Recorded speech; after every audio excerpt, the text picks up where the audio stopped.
What is up, you guys? My name is Arviz and welcome back to Student Union. Now we're back at the cafeteria and I guess we're gonna have some food, probably, maybe, I'm not sure, but let's see. The dean of the cafeteria is gonna force me. Energetic freshman socialize with a few outgoing upperclassmen. I don't see Evan, but scan carefully for my target. Despite the noise, there are fewer students than the last year's usual.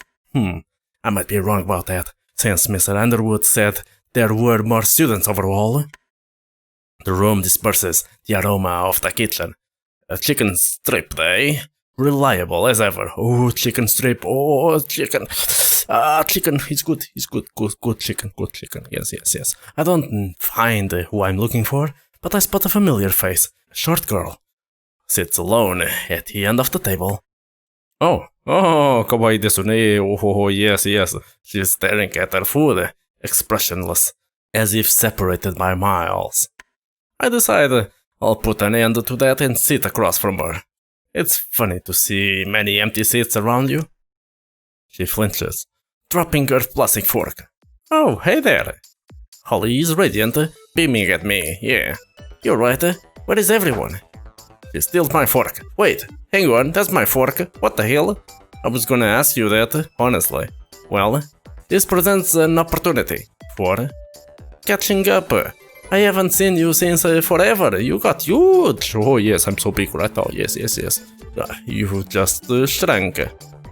With a grin, I begin enjoying my finger food. My vast cuteness has simply reached maximum density.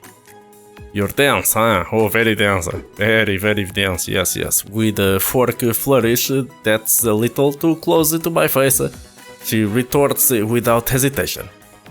You may not like it, but this is what peak performance looks like. I didn't say I didn't like it. She giggles and clears her throat. Good. Now go then, dear wanderer. Why hast thou approached my spring after so many years? Weeks, you mean? The break isn't that long. Every day without sufficient worship is another scar upon my soul, an affront to my divinity. Awfully needy for a goddess. The library kept me occupied. Working, of course, boring as usual. Responsible has a better ring to it. What were you doing then, oh great one? She hesitates. Just preparing for the harvest. I think she changed her number over the break. I can read the mood, and don't pry further. Well, I hope my current tribute will make up for my heresy. It's a start. Her little fingers trace the edge of her tray. Her untouched food must be cold by now. The things will pick up next week. Speaking of work though, her positive expression dissipates. I'm starting a student union, and we could use a mascot. Interested? She scoffs with a regained smile. That's a new one. Granddaddy didn't mention it, so it must be a brand new scheme. Mr. Underwood's brainchild, cheap labor, resume building. Through valiant effort, I avoid talking with my mouth full. Figures. Granddaddy said Principal Decker was desperate for new ideas. Are you in? We can just sign up on the paper, contribute, or hang out as you feel like. I'm not sure about the level of commitment expected, but I don't correct myself. She pauses for a few seconds before shaking her head. No. It would probably be stressful. Come on, I'll pick up your slack. You won't have to if I'm not joining. She gripped her tray, the tendons in her hand visible. Okay. I'll just let you know how it goes. Are you gonna eat all that? Oh no, go ahead and text me. Thanks. She grips my wrists as I reach for her food. But know this. The blood debt will be paid. I'll owe you one? Okay. I shall hold you intimately to that promise, wanderer. You missed it out. Ever gonna get tired of being so silly? It's not silly, it's fun. Don't people make fun of you? At this age, I almost had. My supreme durability grants safe passage. I can make fun of you if you're feeling left out. Your expression becomes difficult to read, but only for a moment. I'm not. Hey, mind if I sit with you? Evan stands beside the table waiting permission to intrude. Just as I am about to tell him it's fine, Holly beats me to it. Another one joins the flock. Please kneel, traveler. Ooh, I'll just sit. What took you? Calculus is no joke this year. His exasperation is palpable. With a few extra newtons, he plops down. Really? Did you find your limit? Evan rolls his eyes as a thin girl slides into place beside Holly. Her hairstyle changed over the break, so it takes me a second to recognize her. She looks at me with a grin, which helps jog my memory pretty quick. Welcome to the foul feast. Holly bounces with enthusiasm and bumps shoulders with Alice. Thank you. You like Mr. Underwood's class? I respect the man. He's a good instructor. Speaking of, I'd like to talk to you. Oh. I glance at Evan. His expression tells me the plan's off. Mr. Underwood told me about the student union. I'll be joining, of course. Right. As the president, naturally. My smile fades. I've been waiting for an opportunity like this for a while to really start making some changes around here. It took someone new in the administration to incite the shakeup, but I suppose that's how it goes. I'm glad you're in, but Mr. Underwood has already agreed the valedictorian leading the charge makes for a compelling sell to the school board. Sensing conflict, Holly shrinks. Evan hits his meal. I'm the best suited for seeing this through. I lean forward on my empty tray. Did he mention how many hours I'd get? He said I'd need to give at least 10 hours weekly to manage the group, but we're not sure how utilized members will be. You can always work less. I'll make sure to have someone cover for you. I stand up from the table, tray in one hand, my other shoving into my pocket. Excuse me. Moving away promptly, I slap the food tray onto the recycled stack and step into the hall. I yank my phone to my ear and listen to the dial-out noise. And eventually, Mr. Underwood's voicemail message. My phone vibrates. Can talk now. What do you need? Alice wants to be president. Where does that leave me? If Alice would like to try for the spot, the fair approach would be democratic. The founding members will vote for the president Friday. If? I tuck my phone away and return to the cafeteria. Holly excused herself from our table. I wonder if it's because she was done. Well, I think so. I know so. With that, I can pull a group together in no time. Alice, did you even talk to Mr. Underwood? My confrontation is met with a smirk. What did he say? The president's position will be put to vote on Friday. That is quite fair. I can't argue with it, I suppose. Frustrated, I sit. It is, and you're outnumbered. It won't do for you to intimidate others. We both look at Evan, who won't look either of us straight on. I'm with Lane. Sorry. Of course, he's consistent. Fine, I'll soon have followers of my own. With an enthused tap on the table, she stands. Well then, gentlemen, I do look forward to establishing bipartisan solutions after my swearing in ceremony. Evan and I look at others in silence. Alice acts uncharacteristically shy about us judging her. For now, I hope a spirited competition. I bid you both adieu. She leaves. After she leaves, I turn to Evan. What were you talking about while I was gone? She was brainstorming ways to recruit people quickly.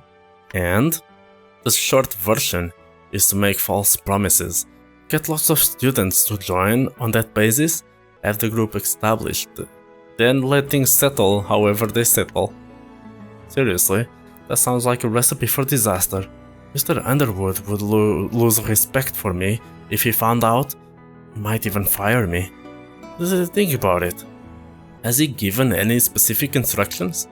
A few. So it's reasonable. Expect even that a student acting on his own wouldn't get all the details straight, you see me? I'm not incompetent. Doesn't matter. He's taking a risk by letting you figure things out alone. He wouldn't be able to justify firing you. After it's already set up anyway. And stop. I'm not doing that. But you need the money. If Alice does it, then I might get less work from the school. Big fucking deal. After my snap, he flinches and looks at the remainder of his lunch. Okay. Are you going to finish? You can have the rest. Thanks. Inelegantly, I pocket his last morsel, and not long after we move on to finish out the day's classes. What's gonna happen now? What the fuck? Normally, I like the last class of the day, but not this time. A slight shove behind catches me off guard. I turn quickly. A professionally dressed woman blushes. I recognize her, since she's been a fixture of the school for as long as I can remember. Principal Decker. Excuse me? Oh yes, you are a kawaii desune girl? Oh yes, very, very kawaii. Yes. It's a bit crowded in here between classes. She smiles warmly and dusts my upper back. My face flushes and I watch the crowd flowing past us both. It's really okay, no problem. She wades through students with more care, and those that recognize her make a path. I finish walking through the door to my last class. Study hall bothers me. I signed up for this period. That much is true. However, I doubt anyone here appreciates the situation. No textbook to study yet, no assignment to complete, no talking, assigned sitting. Coach Jean idles on his cell phone. One clever student brought their own book to read. A few others draw in notebooks. After a tap on my shoulder, a subtle exchange, a note reaches my desk. What the hell is that? Pull the fire alarm? Whoa, there is many yes. You people want to pull the fire alarm? What? 8 tally marks under the yes and 3 under no. I crumple it into my pocket to end the game. I'm feeling worn out. Maybe I'll nap. Between the fire alarm and the bell, I'd be covered for alarm clocks. I lay my head to rest on my forearms and close my eyes. Oh, my head hurts. Aches. I roll my palm over the back of my head, fingers slipping through my hair to my scalp. The texture of little bumps cling to my hair around the sensitive area. Soft clumps collect beneath my fingernails. Whoa, what the hell? Sitting up through a burst of dizziness, I hold one side of the desk for balance, and I pull my hand in front of me. Ruddy residue of dried blood stains my palm. I don't think I'm bleeding anymore. Kind of hard to focus. Why are you still at school? What the hell? I checked my phone's clock. After pressing past the low battery notification, I see that it's almost 8:30 p.m. My sore back and throbbing head convince me not to stop and brood. I struggle into the empty hall, each step with increased equilibrium. Though it's dark, I'm able to find the entrance via the faint light of my phone and from the hall windows. The front door doesn't give away. Calm, I'll try again. It draws on me that I'm locked in school. Oh god, don't tell me this is corpse party all over again where we're locked in school and there's ghosts and everything. Please, no, not corpse party, what the hell. I survey the door, hall, and nearby windows. No luck in finding an easy exit. Oh god. Just when I'm about to call Mr. Underwood, my phone dies. Oh god, what the fuck. Great. Camping here isn't going to kill me, but I'd rather not. I carefully move down the hall to investigate the first floor. Anyone here? My voice echoes. Many of the classrooms are locked, and those aren't the hold of no signs of life. As I near a complete pass of the first floor, I hear a single thud from the ceiling. Jesus fucking Christ. A step closer to the main stairwell, which is poorly lit. Hello? Louder thud replies. God damn, still dizzy. What the fuck? Cautiously, I move up the stairs using both hands for support. There's terrible lighting here. I can't see a thing. I get to the end of the railing at the top of the flight and move my hand and knees for better support. I'm crawling up the stairs while hugging the wall, better safe than sorry. The boom of a door slamming causes me to flinch. What the fuck? I hesitate but continue upward. Words catch in my drying throat. My hand touches something in the darkness, something warm and wet, like the inside of a mouth. Pulling back quickly, my knees skid down one stair below. I stop and listen. I wipe my damp hand on my jeans and continue moving up, taking great care to avoid that area. From the top of the stairs, the hall is illuminated by a lit, open classroom. Silently, I move to my feet and sidle to the door. I peer inside to see eyes staring back at me. What? Ah. I cover my heart and jump at the same time she sees me. Her fright flips to irritation. You? What are you doing here? Nothing. What has Turner got you doing now? Hello, I'm trying to go home. The door's locked. Why are you here? She closes the distance between us. I fell asleep? I couldn't stop it from sounding like an excuse. She glances at the clock. Really? You napped over 6 hours, huh? I'm sorry, I'm extra embarrassed. I bumped my head at the gym today and fell sleepy during the study hall. Let me see. She inspects my head with her finger and I whines. Her expression softens. Oh, are you alright? Are you alright? I heard a lot of noise up here. I was unpacking. I was setting up materials for tomorrow's class. There are several cardboard boxes behind her in the classroom, one of which is empty. Paper, pencils, pastels, markers, newspapers, sketchbooks, and other supplies are splayed out on the floor. I heard the door. Look, let's get you sorted and call your parents. She appraises me. Jeez, you even got blood on your pants. Why didn't you tell someone? Looking at my tie, I confirm it myself and turn toward the stairwell. What's your name? Lane? My phone died. Mine didn't. What's their number? I look back at her. Whose? Oh, I don't remember. Okay, I'll look it up. Come on then. She takes me by the wrist and leads me to the administrative side. We enter the office door labeled Principal Decker. She motions to the couch after flicking on the light. Don't sit down. I obey. The office is plain, but the couch looks expensive. Notebooks and manila folders laying off the desk in a precarious stack. Last name? Fox. She furrows her brows and moves from one filing cabinet to another. Miss Webb? Yes? Did you buy those art supplies? As she turns to me, her butt bumps the paper stack, sending its contents wafting to the floor. Oh, fuck me. She goes to her knees to collect the mess and I help her. Yes, I did. Why? Otherwise we wouldn't have any. I'll clean this. You can keep looking for my file.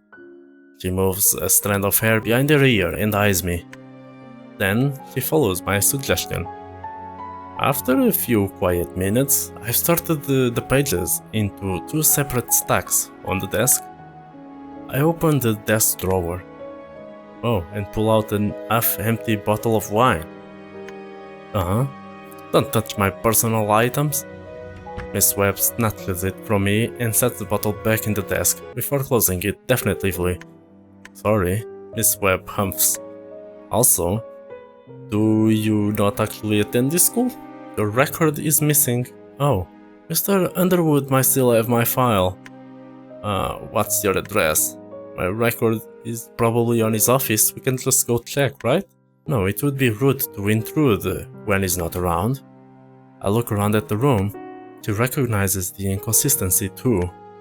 I'll just drive you home, come on. Wait, you're gonna come back to finish unpacking?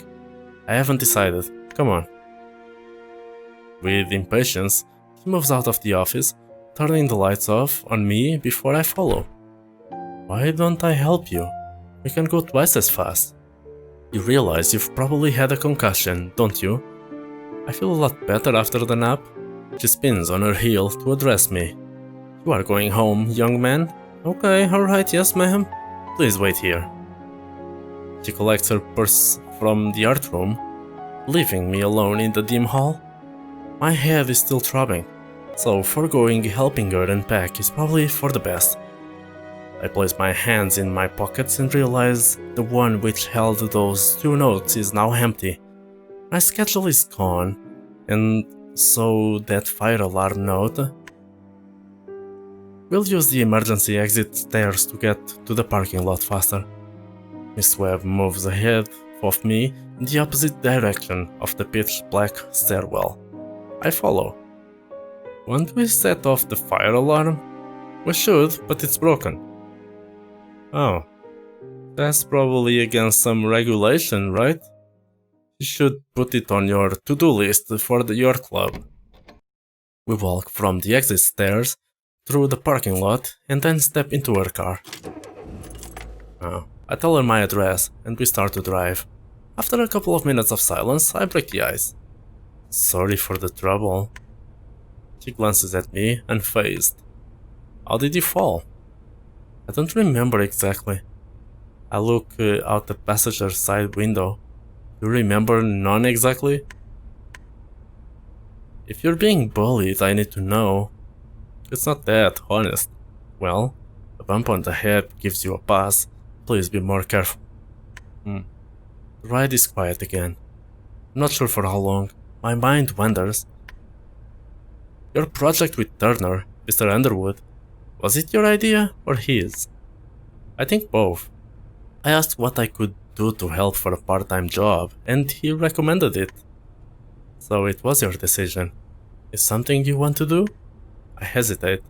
Definitely, yeah. Do you want to join? She laughs slowly. I'm not a student anymore. I've had my fill of groups in college. Maybe we can help you. For a start, I can come in early tomorrow and help you finish unpacking. You're that set on it, huh? Her focus returns to the road. If you mean it, I'll be in that classroom around 7. There's no pressure though. It would take us no more than 30 minutes. Thanks. Do you want my number? Are you always so bold, or just with a head injury? Feel my cheeks flush. No, but thank you. You can call the school and ask for me if you need to. I nod. Is this it? We've arrived at my place. Miss Webb pulls the car closer to the parking area. Yeah, the one on the left. Thank you for the ride. There are no cars parked next to the building, and all the lights are off. Miss Webb looks like she's about to ask me something, but seems to change her mind. No problem. Do you have a key to get in? Yeah, I'm good. Alright, see you at school. Miss Webb waits for me to go inside before driving away. I'm greeted by a passionate meow. I know, you're the one who wouldn't go out this morning. After flipping the light switch, I take the chicken strip from my pocket and place it into Jester's food bowl. With that occupying him, I walk through the hall to my room and settle in for the night. Cool glass of water, a healthy dose of acetaminophen, and a change of clothes refresh me. There's a little scratch on my head that I can trace with my fingertips, but it doesn't hurt. Scabbed over, probably. I sit on my bed and pick up for my charging phone. I am already winning. Unknown number. Who gave you my number? Information asymmetry is too fun to ruin. Truth? Let me be the president. I need... What? Typo. Not happening. But feel free to concede gracefully. I add the number to my contacts as Alice. I stare at my phone for a few seconds, after putting it beside my pillow. I turn off the bedside lamp. Yeah, we sleep now. It's day. Anyway, before we head back to the school, I'm gonna leave this video here. Apparently this school needs a lot of work and they have no money. God damn, gotta do everything you can to help your school. Anyway, I'm gonna leave this video here. Let me know what you guys think about this video in the comment section below. If you actually enjoyed the video, give it a like. Don't forget to subscribe if you're new. And as always, I hope to see you again.